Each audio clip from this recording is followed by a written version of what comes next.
Good morning, and you're very welcome to what could potentially be the final Irish review, anyway, of the Women's World Cup here on finalwhistle.ie with myself, Breifne Earley, and Aaron Clarke, based.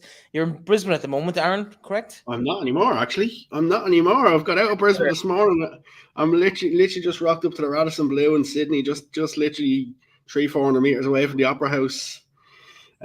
Change of scenery for a couple of days. Going to take in a game in Sydney tomorrow evening and head to Melbourne then on Friday. It's well for some. It's well for some. Is everything football related, or are you going to get a chance maybe down in Melbourne to maybe take a trip up the Great Ocean Road or anything like that? A couple of things planned up. I'm going to go to I can't think of the name of the zoo where you have to get the boat over. Realistically, majority of it's not football related now. There'll be a football game or two in it, but other than that, it's just enjoy the next couple of days. The last couple of weeks have been hectic and try deload a little bit. Yeah, of course. Speaking of football, there is some football going on as we speak. Two games happening in the World Cup. Well, definitely games, not so much about matches, because Vietnam losing 6-0 to the Netherlands at the moment. The Netherlands look set to top that group. That'll be a success story for them. They drew with the US just a couple of days ago. The US, on the other hand, within 20 minutes of potentially having a bit of a banana skin here themselves, they're currently 0-0 against Portugal. As it stands, they will finish second in that group by a single point. But should Portugal manage to grab a goal somewhere in the last 16, 17 minutes of that game, we could potentially see the defending champions eliminated at the expense of Portugal. So all to play for, I think that game's in Eden Park at the moment. So all to play for in Auckland for the US. That would in a World Cup full of stories and full of shocks, that would probably be the biggest one if it were to pass in the next 20 minutes. 100%, and there'll be absolutely murder within the US Soccer Federation as well. And especially if you look at the last couple of years, they've been fighting this equal pay, they've been fighting more endorsement sort of stuff in the USA. And then if they don't go out and deliver in this World Cup, and the questions will be asked even more about them. Like, the thing is, as we said before, they have a lot of aging players.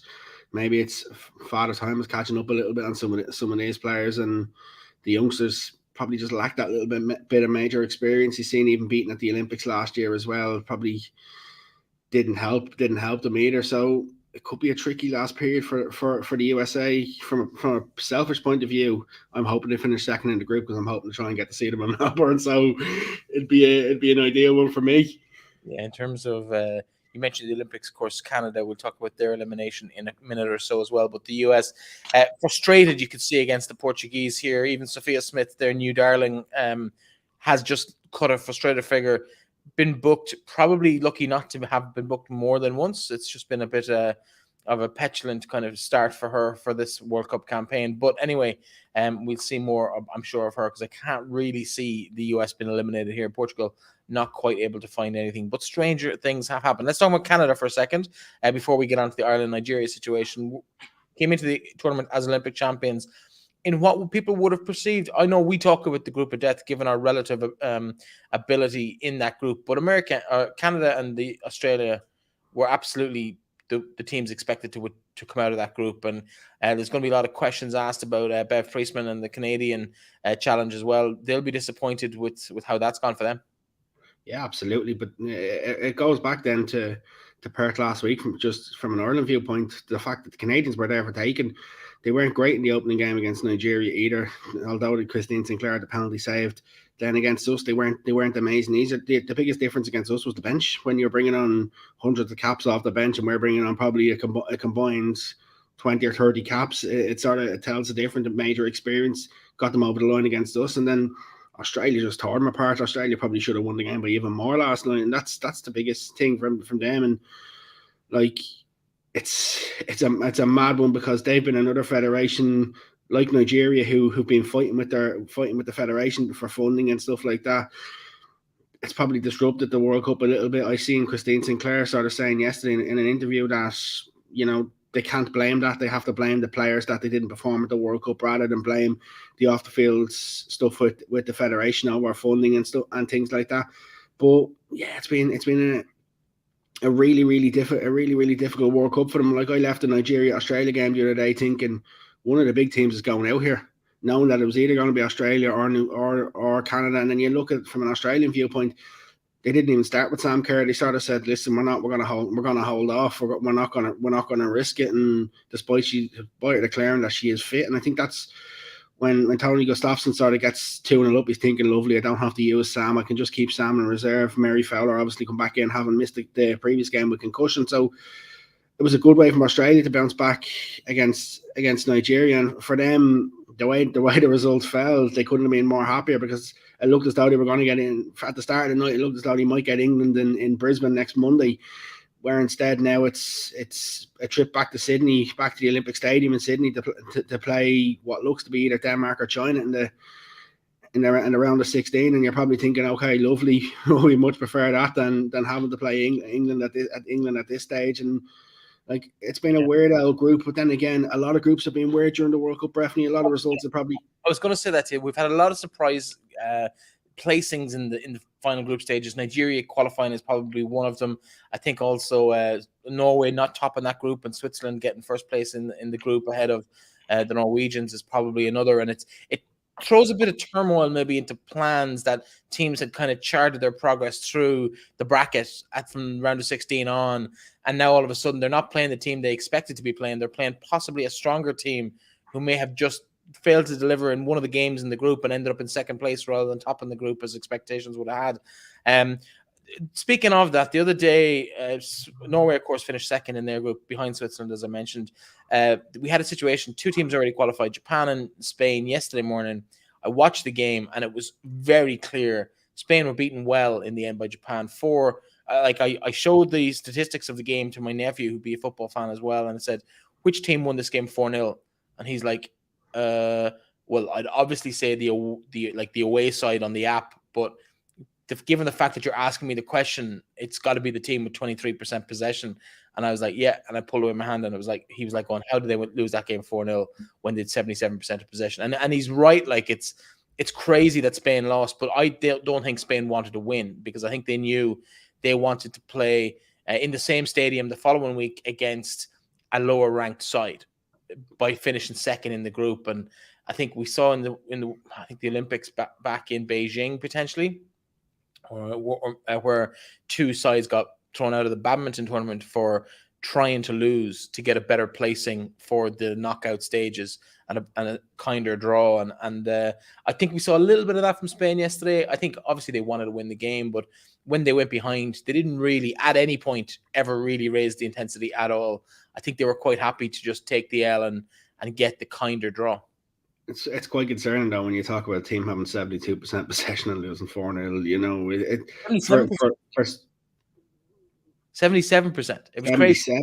Wow. For someone like looking in from the outside, sort of looking at this, you'd ask a 50 million questions off the back of it. Like, I understand from a Spain viewpoint, if you can avoid Norway and get Switzerland, you're probably going to want to do that. But it doesn't look good. It doesn't show a good light either, and that's probably something that we're going to hear a little bit more about as the tournament goes on. And like you're then in a situation, the same thing as well with Sweden in their last group game. But although for Sweden would have to lose by a bucket load in order to finish second in the group after hammering Italy during night. So It looks as though we're going to have a couple of big clashes in the last 16, and it makes it for a better tournament. I think the fact that they're clashing early instead of clashing late on. Absolutely. But talk to me a bit about some of the teams that have produced some really impressive performances this week. Australia being one who've been kind of flattered to deceive in the opening two games. They've now gone and had a big statement victory against Canada. We're seeing the Netherlands putting up a big score against Vietnam. Probably not much you can read into that, but it is still a big score for a team that got to the final 4 years ago. The US may be in a bit of bother. 8 minutes to play in that game, still scoreless. They go through as it stands, but one freak incident or a break away from being eliminated from the World Cup. So we've spoken about it so often in this tournament, how the gap between the haves and the have-nots is getting tighter and tighter and tighter. I have to stop you here. We've been talking about this, and we haven't even mentioned Colombia against Germany. Yeah. I watched it in the fan zone in Brisbane during the night, and the Colombian fans just went. I was watching with someone, and I turned around just a couple of minutes earlier. I said, "Imagine if Colombia score now in the next few minutes." And all of a sudden, Linda Casado, who actually had collapsed during training a couple of days earlier, pulls a lovely one out right foot into the top corner, and you're sort of thinking, wow, Germany get the penalty, and then they equalise, you're thinking, oh, it's only going to be one winner, and then Colombia go and score again. Like, I think Emma Hayes said on ITV, the biggest difference now between now and maybe a couple of years ago was the fact that so many of them Colombians are playing in big clubs, playing in big leagues. They're not all home-based players. They're not all playing in poor leagues. And I think that's probably what's helped FIFA here in the World Cup, is the fact that the players are playing in better leagues. The players aren't just playing in poor leagues. And then, like, I think that was part of the problem the last World Cup, when you're seeing the likes of the USA winning 12-13-0. They were playing against poor teams, and if they wanted on another day, they could have scored 20. They could have scored more, and I think that's probably the difference, is that a lot of players from the smaller nations are now playing with better countries and better teams, and it's helping their development. Absolutely. Jill Rood on the score sheet again, her second of the game, 7-0 now. Brooks also with 2 goals. Van de Donk coming in with a goal there as well for the Netherlands. They lead 7-0. It's a fairly big thumping of a very poor Vietnam side in that instance. Have you been following this game at all? No, I literally landed just as it was starting. So I've been transitioning. I actually wanted to follow the USA when I'm going to get out tonight and watch the England game in the fan zone in Sydney, just to get out and go and experience it. I watched the England Denmark one as well in the fan zone as well. Been trying to get to as many fan zones as I can when I'm not at a game, because the fan zone's been great crack. They've been busy, they've been electric, and like the big screens up, like it's nearly the second best thing, especially because there just tends to be a lot of fans from these countries in these cities. Like the amount of Colombian jerseys yesterday, there was sort of on what Sunday, there was sort of 2 fan zones in Brisbane. There was like the main fan zone, and then behind there's like there was a screen set up, and like where there's a load of indoor seats, and they were both full. There must have been about 3,000-4,000 people at the 2 fan zones, and it was just mental. That's and class. It was electric. Like, that's class. In terms of, I suppose, the Irish interest in the tournament, I suppose competitively our interest was ended last week with defeat to Canada and results elsewhere. We did have that final game against Nigeria yesterday morning. 0-0, on the face of it, a good result considering what we had up to now, but realistically, we had chances to win it. Probably the stronger of the 2 sides. Definitely the side that wanted it more. Nigeria seemed quite happy, no more than Spain, to sit back and just go, okay, Canada are getting thumped. We just need to not get crucified here. We'll be okay. And they knew what they had to do. Your thoughts on the game, having been at it, and the atmosphere and the performance? Yeah, talk about the atmosphere first. 24,000 at it. I'd say there must have been less than a handful of Nigerians. It was just all Irish, and it was a great atmosphere. Probably the worst attended game in the stadium, but that was sort of to be expected when you have an opposition who don't really come to the sort of games. And then you're looking at, with the 2 group games being on at the same time, Australian fans aren't going to go and watch Ireland play when Australia are on telly at the same time. They're going to go and watch that in the fan zone. So crowd was probably a little bit disappointed, just considering there was 49,000 for the 2 other games that being there. But yeah, it was a game where, like, we didn't know what to expect in terms of changes. She only made the 2 change. Heather Payne come back in and Lily Agg come in, and a bit surprising at the start to see her go with 4 central midfielders, but she tried to play Denise O'Sullivan a little bit higher and Sinead Farrelly a little bit higher. The 2 of them tried to get on the ball a little bit. I was speaking to Denise after the game, and Denise said she needed that performance.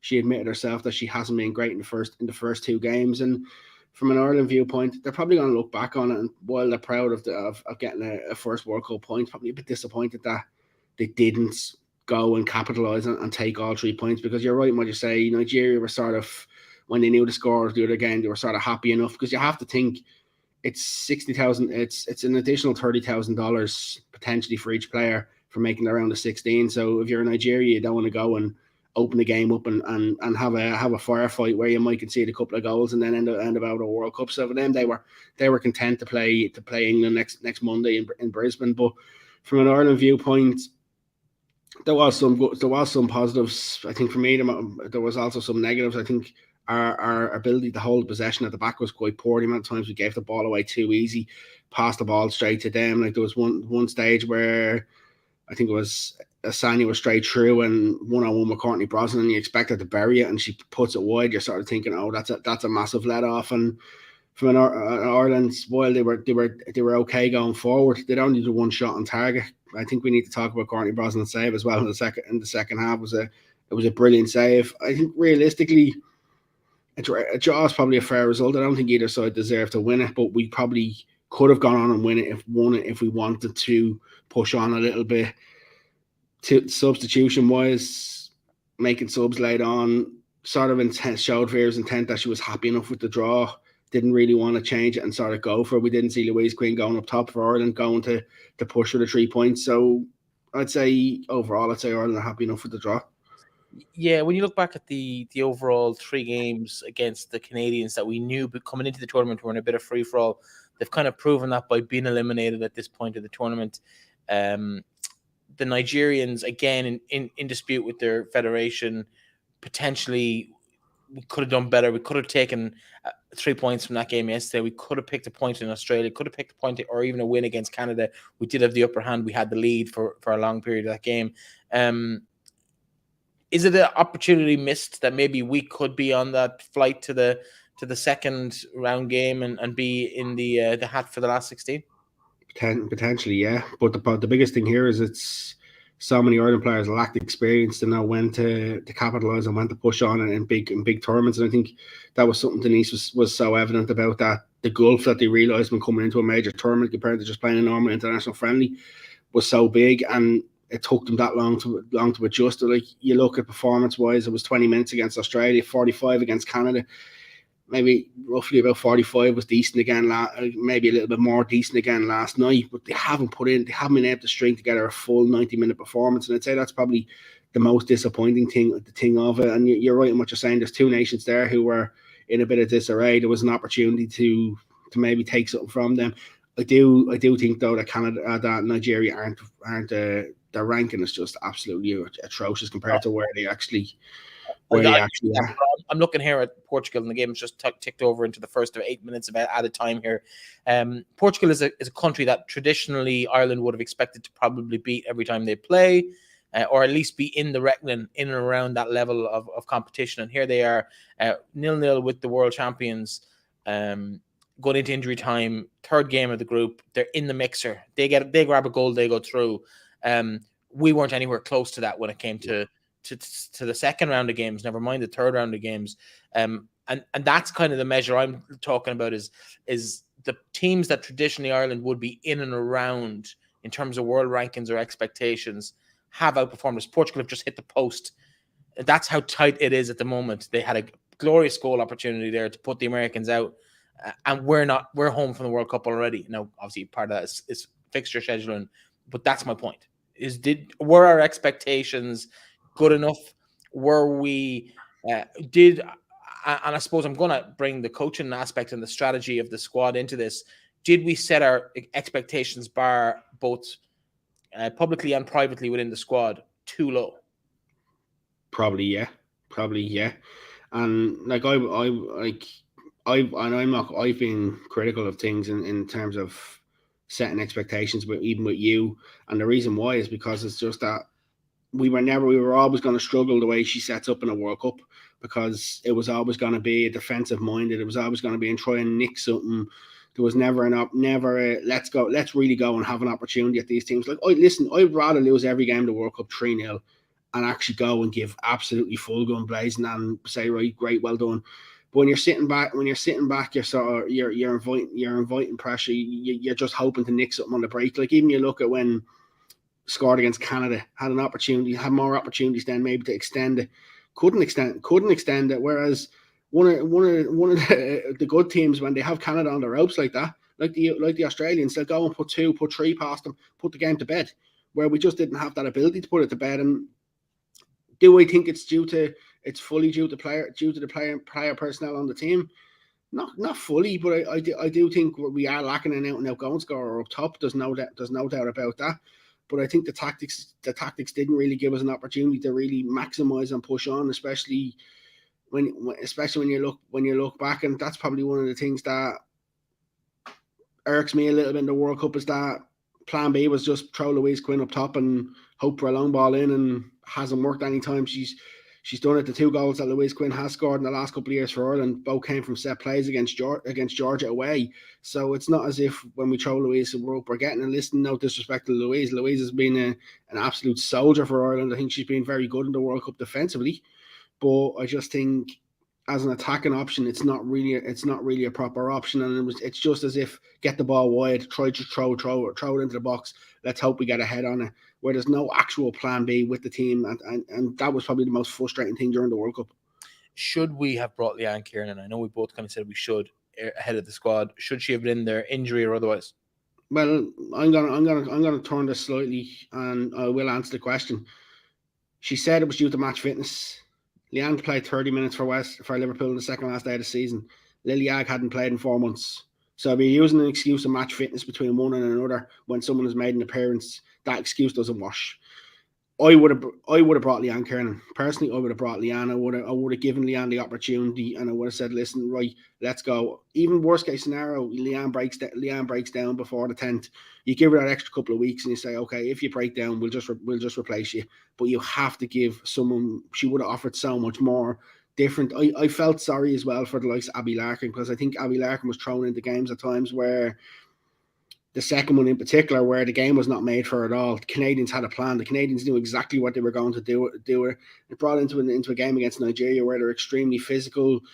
Marissa Shiva sort of thrown to the wolves a little bit after the first game, and confidence probably took a knock. And it's one where, like, you look back on the World Cup, how many clear-cut chances did Ireland actually create in them 3 games? Not a lot. Any? As Portugal almost score for the second time in injury time. The only real chance is probably the only real clear-cut chance is probably and even if it is one, is the Kira Caruso one where the keeper puts it out when Lucy Quinn plays the low ball against Canada. Oh, I'm trying to remember now. I can't remember off the top of my head. Just before the corner, the build up to the corner where Anya releases Lucy down the right flank. That's probably the only clear-cut chance. Yeah, absolutely. Like, look at last night, just as an example. 4 shots, 1 on target. Yeah, it's. Sorry, I'm a bit distracted by the US game because this could potentially be the story of the World Cup, as Megan Rapinoe absolutely makes a hang. I think I've changed my mind on the story of the World Cup so far, though. Oh, go on. I think it's Nigeria against Australia. Yes, it was just unbelievable watching them, what they done to them. They just absolutely blitzed them. And the best part was sitting in the stadium watching the Australian fans absolutely lose it.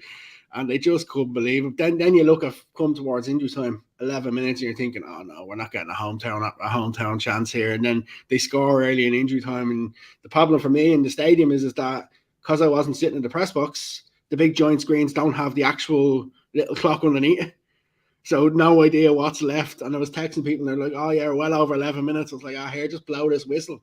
And it was just a magical night in Brisbane. But the thing is, Breifne, I think we still going to have a couple of more days in the World Cup, and that's the joy about it.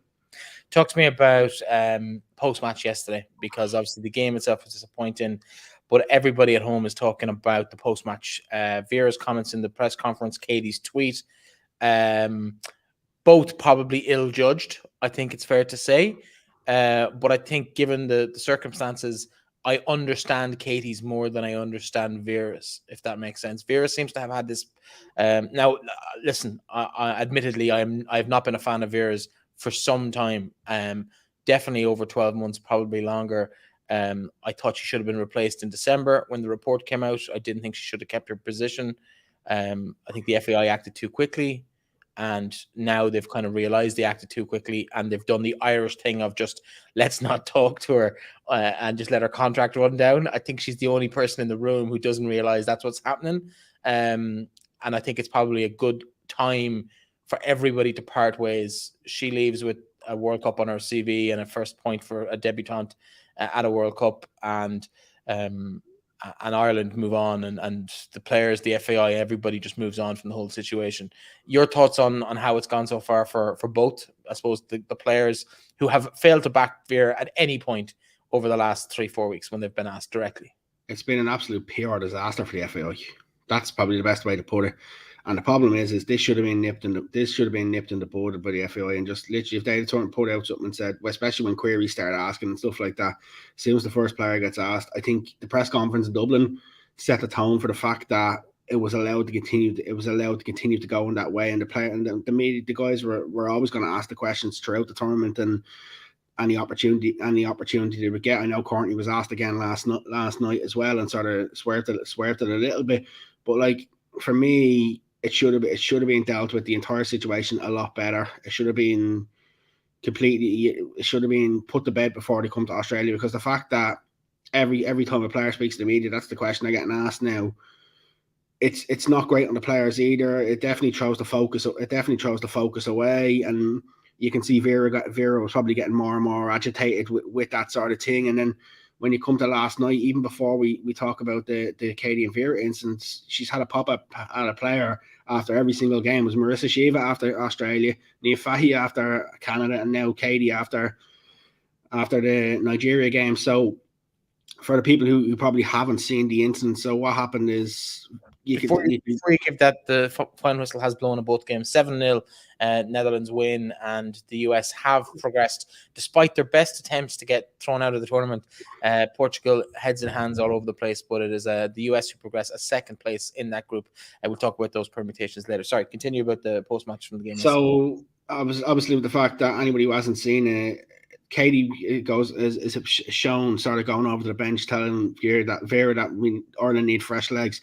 Now, whether it's right or wrong that the captain is saying that, at that stage, Ireland did need fresh legs. You could see Ireland were struggling. They needed fresh legs on the pitch. Whether it's right or wrong that she makes that call, that's irrelevant. And then sort of there was a question about that asked in the press conference, and Vera sort of went along and was asked about it, and then she was asked more than about Katie as well. And that's where you sort of see the tweets coming out where she says, I'm the coach, not Katie. And I think from a media viewpoint, from an FAI standpoint, I think the best thing there Vera should have said is probably, listen, I'll chat to Katie, and I'm going to chat to Katie privately, and we'll discuss it privately. I don't want to comment on it. But the fact she commented on it, and you could see the lads were like, oh, you know, they knew it was going to blow, and there was follow-up questions. The one disappointing thing for me, and I think Vera is absolutely out of order here, is the fact that Vera brought Sinead Farrelly into it. Sinead Farrelly was never mentioned by Katie. Katie mentioned fresh legs. For the fact that Vera actually went into the press conference and named Sinead Farrelly, that's nearly trying to throw something between Katie and Sinead, when in fact Katie just said fresh legs. So, but does not happen in every game. Like yeah. I think every game of football I've ever played in 20 national league games, you've had players coming off going either maybe I'm tired, replace me, or let's change something, let's make a change. And I think it's 70 odd minutes into a game that you need to win to restore a bit of pride, where you know you have the upper hand if you can get a breakthrough. I think it's a fair comment from any player, captain or otherwise, to go, can we change something? Because all you're doing is asking a question of the coach. You're not demanding anything of the coach. It's Vera who's made that an issue now, where she's come into a press conference and basically outed Katie McCabe as someone who is asking for X, Y, and Z. And I suppose people maybe who've never been in that environment don't really know how those conversations go from, like, idealistically, yeah, maybe the coach has the full say, but the coach still does have the full say, and she imposed it, and it didn't change anything. Bringing players on, we all know bringing players on for the last 5-6 minutes of a game is pointless.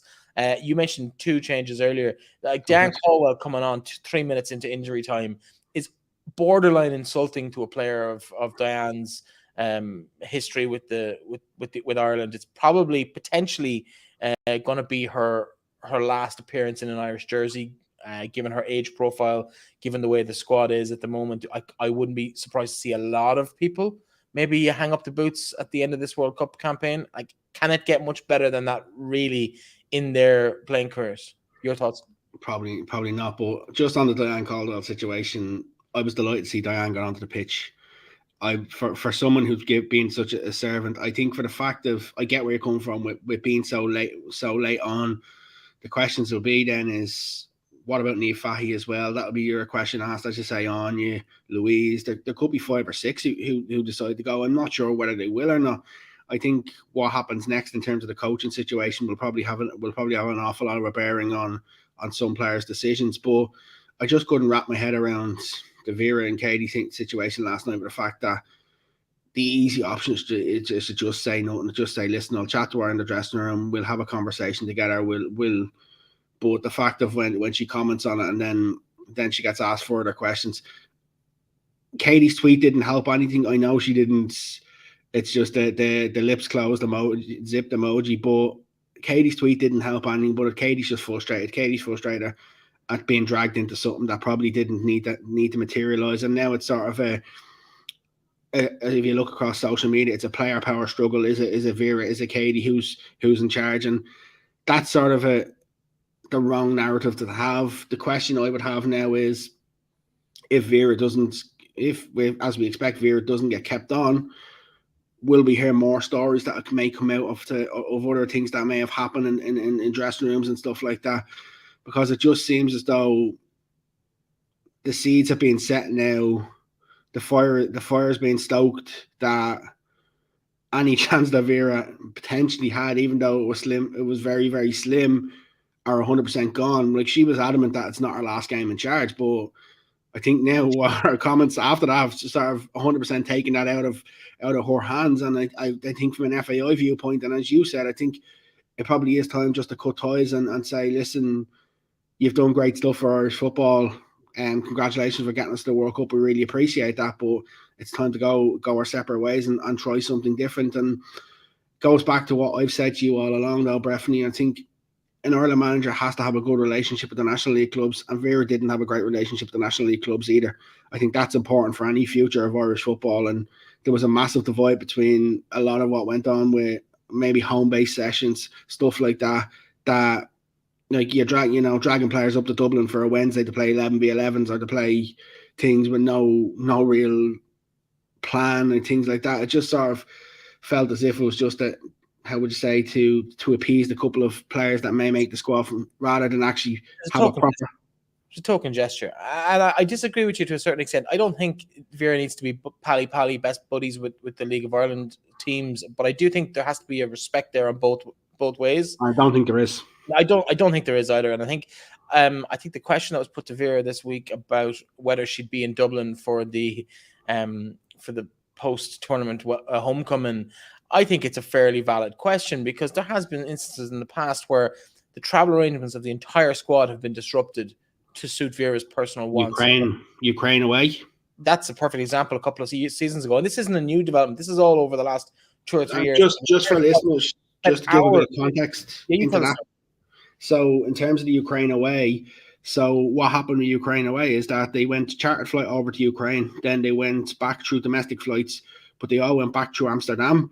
So the players who were based in the UK had a short layover. The players who were based in the Republic of Ireland, someone had up to an 8-hour layover in Amsterdam airport, and they weren't even allowed to leave the airport.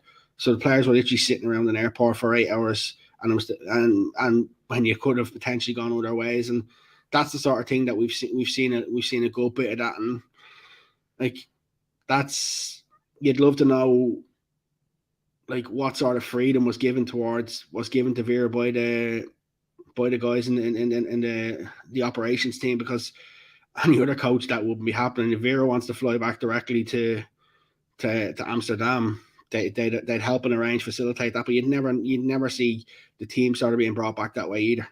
No, and I realize that Schiphol is an international hub airport, so maybe that was to give the operations team a break. Maybe that was the best option available out of the Ukraine at the time. This is obviously pre outbreak of the war in Ukraine as well, so it wouldn't have been as big an issue maybe as it would be today. But I think if you're a coach of an Irish team, you go with the team and then you make your way home, same as the players, whether that's to a London airport or to Dublin.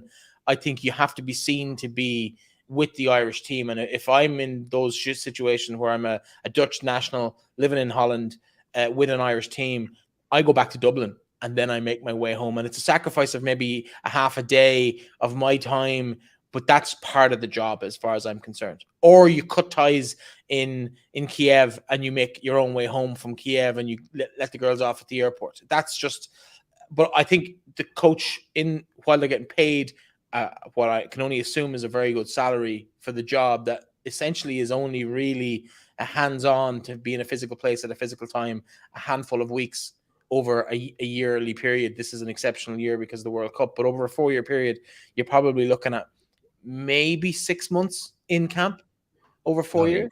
Yeah, roughly, Altogether, if even. about 6 months, if even. If even. Now I realize there's other.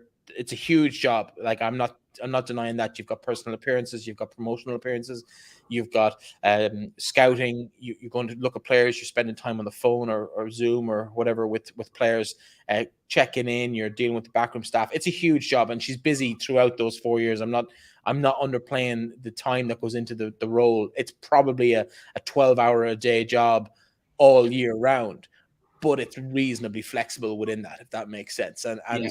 you put yourself out around those camps, and I think she should have done better on that. I can see, and I don't think there's a lot of support here for Vera. Mostly from people outside the game, or who genuinely, I've said this a few times on the show, who genuinely believe women's football started when Amber Barrett scored that goal in Hampden Park, and we both know that's not the case. Vera comes in with a lot of baggage. There's that report from the US that we keep talking about. I think we have underplayed how important that is, and if we're going to be serious about protection of players and child protection in particular, we can't be seen to be supporting or backing anybody who has crossed any lines in that respect. I don't think there's no black and white. There's no gray area in that situation.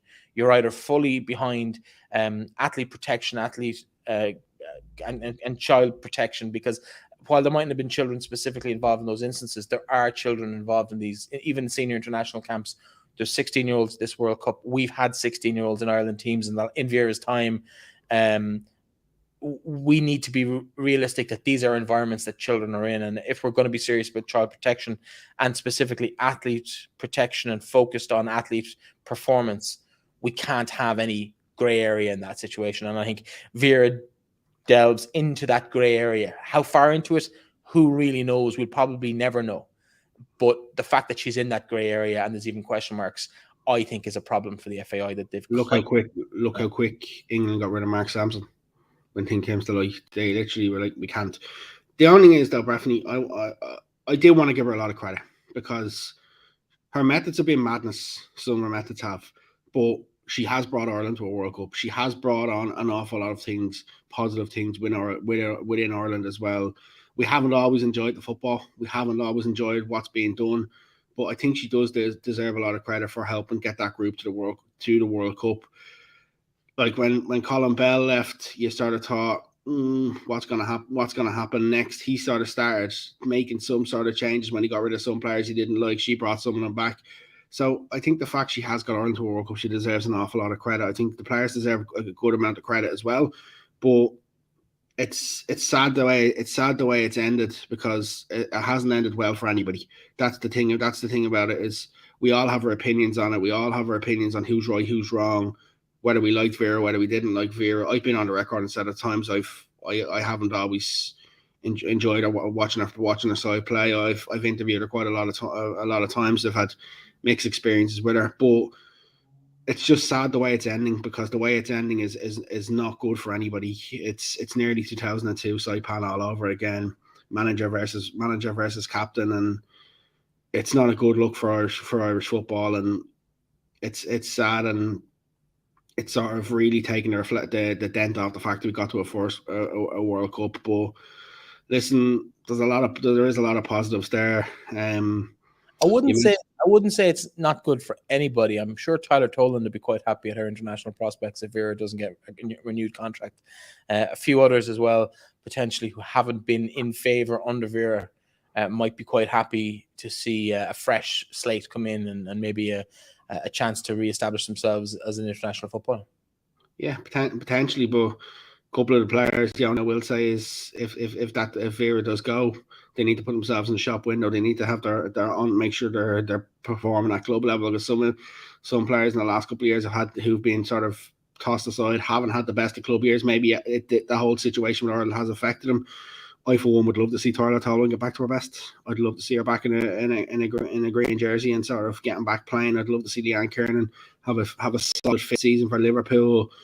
The good thing is, like, I know I know we brought in quite a few players, but I know from speaking to the likes of Sinead Farley's still committed to the Ireland cause. It wasn't just a World Cup and gone. Aoife Mannion sort of said before the World Cup, she's committed as well. So there is some quality experienced players there, maybe not with an awful lot of caps, but we need to just make sure going forward with the right blend of youth and experience, and players are picked on form, not picked on credit in the bank. Yeah, absolutely. I think there's some really exciting prospects across the board for Ireland.